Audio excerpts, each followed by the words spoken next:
केंद्रीय राज्य मंत्री प्रोफेसर एसपी सिंह बघेल शुक्रवार को सामुदायिक स्वास्थ्य केंद्र टूंडला पहुंचे, जहां उन्होंने ब्लॉक पब्लिक हेल्थ यूनिट का फीता काटकर शुभारंभ किया। औरंगजेब को महान बताने वाले सपा विधायक को भी उन्होंने आड़े हाथों लिया।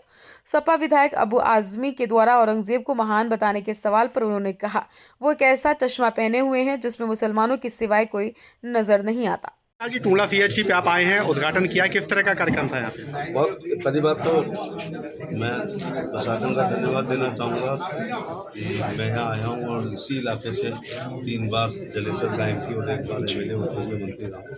तो अपने पार्टी के लोगों से और जनता से मिलकर खुशी हो रही है।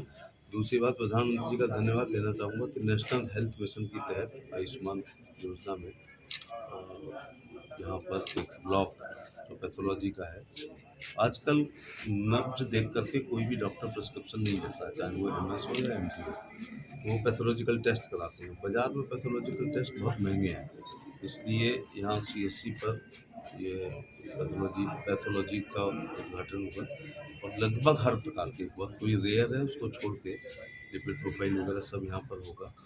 तो उससे प्राइवेट में जाने वाला पैसा बचेगा और इलाज कराना आसान होगा।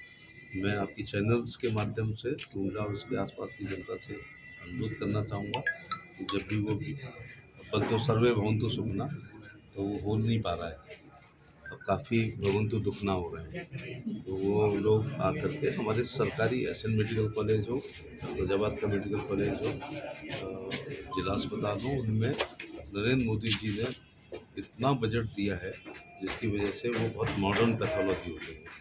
जो यहाँ पर नहीं हो सकते हैं उनको आगरा के एसएन मेडिकल कॉलेज में या फैजाबाद में कराएं, और जो बहुत rarest of the rare test है उसके लिए कहीं भी जा सकते हैं, लेकिन सामान्य टेस्ट के लिए बाहर ना जाएं। यहाँ ऑथेंटिक लोग, यहाँ जो भी डॉक्टर है वो कमीशन को क्वालिफाई करके आया है, वो कोई झोला छाप नहीं है। उत्तर प्रदेश के लोक सेवा आयोग को क्वालिफाई करके ही यहाँ के चिकित्सक यहाँ पर आते हैं, तो वो दे आर वेल क्वालिफाइड। 18 घंटे ये लोग जब पढ़ते हैं और कोटा उठा जाते हैं, आकाश वाकाश या बंसर की कोचिंग करते हैं, इसके बाद इनका नीट यूजी में चयन होता है। फिर ये 5 साल पढ़ते हैं, तब ये एमबीबीएस करते हैं, फिर 1 आध साल इंटर्नशिप में इनको रगड़ा जाता है, फिर एबीसीडी शुरू करते हैं। लगभग 2 साल 18, 17, 16, 19, 20 घंटे सतत अध्ययन करते हैं, तब नीट पीजी में होता है। इसके बाद JR1 में ये 72 घंटे 48 घंटे की ड्यूटी रहती है, सोते नहीं है, नहाते नहीं है, खाना नहीं मिलता है, तब जा कर के ये आपको देखते हैं।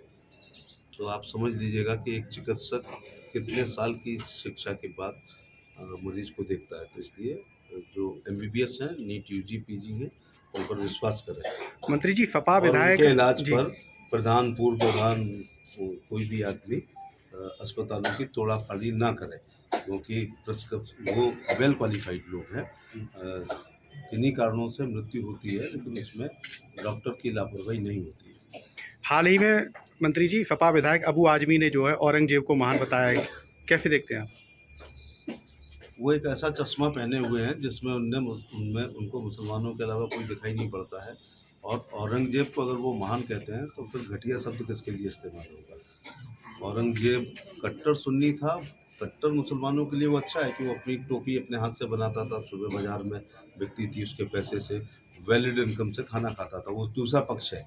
लेकिन उसको ऐसा होना चाहिए था जिस बादशाह को, जिसको हिंदू, मुस्लिम, सिख, ईसाई सब एक से दिखाई पड़ने चाहिए थे। तो गुरु तेग बहादुर जी की निर्मम हत्या उसके कार्यकाल में हुई है, इसलिए हम उसको महान नहीं कह सकते हैं। और तलवार की नोक से लाखों हिंदुओं को जबरिया मुसलमान बनाया, इसलिए हम उसको महान नहीं कह सकते। और इसलिए भी महान नहीं कह सकते कि शिवाजी महाराज के बेटे शंभू जी महाराज के, आपने अगर छावा देखी हो, मैंने तो 22 साल पहले छावा पढ़ी थी शिवाजी सामंत की, तो इतना क्रूरतम व्यवहार उनके साथ किया गया है और जजिया लगाया गया है, और वो हिंदुओं से नफरत करता था। और फिर वो महान अगर है तो अपने 4 भाइयों को मार के अगर कोई कुर्सी पे बैठता है, उसको अबू हसन आजमी महान कहते हैं, तो फिर घटिया किसको कहा जाता है? और अपने बाप को, शाहजहां को जेल में कैद किया हो और एक छोटे से बर्तन में पानी भेजता हो, तो शाहजहां, मेरे को याद नहीं आता, मुझे पता नहीं था ये क्वेश्चन आएगा, तो शाहजहां ने एक शेर लिखा था कि तेरे से अच्छे तो हिंदू होते हैं जो मरे हुए अपने पितरों के लिए, पता है या नहीं होता, जल तर्पण करते हैं। तू अपने जिंदा बाप को एक लिमिटेड मात्रा में पानी देता है, जी। तो वो महान नहीं है। लेकिन ये सब मुसलमान वोटों के तुष्टीकरण, ध्रुवीकरण, एकत्रीकरण पर एक होड़ लगी है। एक्चुअली क्या, कई लोग गिद्धि दृष्टि रखे हुए हैं मुसलमान वोटों पे, जिसमें समाजवादी पार्टी नंबर 1 पर है, कांग्रेस है, आम आदमी पार्टी है, तृणमूल कांग्रेस है। तो ये सब लोग वोटों को अपने पक्ष में करने के लिए इस प्रकार से बयान देते हैं। Thank you so much.